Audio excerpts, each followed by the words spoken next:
여랑야랑 시작합니다. 이재민 기자. 원래 선거에서 지면 책임질 사람을 찾기 마련인데 미래통합당 내에서는 차명진 후보를 많이들 얘기하는 것 같아요. 네, 차 후보의 세월호 막말이 선거 막판에 악재가 됐다는 건데 선거를 이끌었던 박형준 위원장도 이렇게 지적했습니다. 세월호 때 얼마나 다 같이 울었습니까? 그런 어떤 분들의 감정적인 영역을 건드리는 거거든요. 네, 하지만 차 후보 생각은 다른 것 같아요. 자신에게 패배의 책임을 떠넘기고 있다 이렇게 반발하고 있죠. 네, 오늘 SNS에 글을 올렸는데 자신을 부관 참시하지 말라는 겁니다. 당이 책임을 면하기 위해 패배 원인을 자신의 막말 탓으로 돌리고 있다는 건데 그러면서 어제 자신의 막말을 패배 원인으로 꼽은 박형준 위원장과 유시민 노무현 재단 이사장을 향해 우리 친구 아니냐, 너희 참 매정하다 이런 글을 남겼습니다. 네, 그런데 이 차 후보가 형준아, 시민아 이렇게 부를 정도로 이 세 사람이 원래 그렇게 친한가요? 차 후보와 유시민 이사장은 서울대 동문이고 세 사람이 59년생, 60년생으로 동년배다 보니 격이 없이 그렇게 얘기한 것 같습니다. 그러면 이재명 부장 보기엔 어떻습니까? 이 차명진 후보의 막말 때문에 통합당이 졌다. 이 분석은 맞는 걸까요? 네, 선거를 남겨놓고 일주일간 어떤 일이 있었는지 복귀할 필요는 있어 보입니다. 막말 논란이 처음 불거진 게 지난 7일입니다. 그리고 9일 김종인 위원장이 제명을 지시했지만 윤리위는 탈당을 권유했습니다. 이 와중에 차 후보가 또 다른 논란을 일으키자 결국 13일 최고위원회에서 제명 조치했지만 선거 바로 전날 법원이 차 후보가 낸 가처분 신청을 받아들이면서 결국 선거를 완주했죠.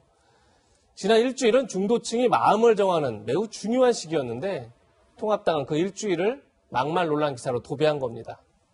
차 후보의 막말도 막말이지만 더 큰 문제는 그 사태를 빨리 매듭짓지 못한 지도부에게 있는 게 아닌가 저는 그렇게 생각합니다. 네, 알겠습니다. 자, 다음 주제 넘어가 보겠습니다. 이 정의당을 포함하면 이 법여권이 190석 차지했어요.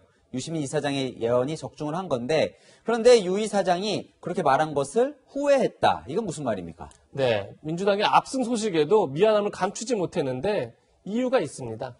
유 이사장의 발언부터 들어보시죠. 제가 그 말을 안 했으면 200석도 될 뻔했는데 그 말을 하는 바람에 네, 그러니까 유 이사장은 그 말을 안 했으면 민주당이 더 많은 의석을 차지했을 수도 있었다. 이런 얘기네요. 네, 맞습니다.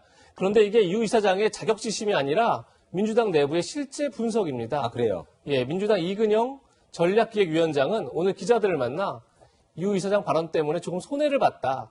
막판에 보수가 집결했다. 그래서 제일 피해를 본 곳이 부산이다. 이렇게 말했습니다.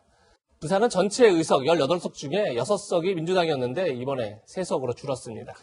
그러면 그나마 유 이사장이 저런 발언을 했기 때문에 통합당이 이번 의석이라도 지켰다. 뭐 이렇게 봐야 하는 걸까요? 만약 저 발언 때문에 보수가 집결했는데도 이렇게 완패를 당했다면 보수 입장에서는 더 비참할 것 같습니다. 어쨌든 유 이사장은 정치 비평을 중단하겠다고 깜짝 선언을 해서 이제 보수 진영은 이런 반사이익도 기대하기 힘들게 됐습니다.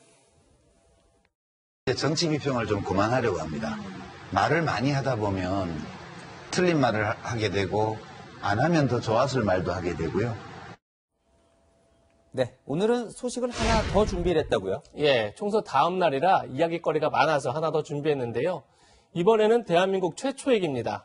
먼저 영상으로 만나보시죠.